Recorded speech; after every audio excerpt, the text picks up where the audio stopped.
হ্যাঁ ঋষিবর, তোমাকে আমি মনে মনে স্মরণ করছিলাম। আমাকে কি জন্য স্মরণ করেছেন প্রভু?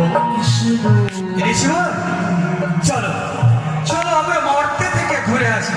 না না প্রভু, আমি মর্তে যেতে পারবো না। মর্তে না সব সময় মারামারি লেগে আছে। কোন ভিক্ষুক ভিক্ষা করতে গেলে তাকে দূর দূর করে তাড়িয়ে দেয়। আমি প্রভু মর্তে যেতে পারবো না। আমি তোমার সঙ্গে যাচ্ছি, তাও তুমি আমাকে ভরসা করতে পারছো না।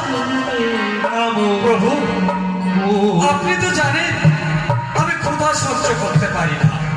আমার না ঘন ঘন ক্ষুধা লাগে। আচ্ছা, আমি তোমার সেবার ব্যবস্থা করে দেব। তাহলে তাহলে তুমি আমার সঙ্গে যাবে তো মর্তে? প্রভু, আপনি যখন অভয় দিচ্ছেন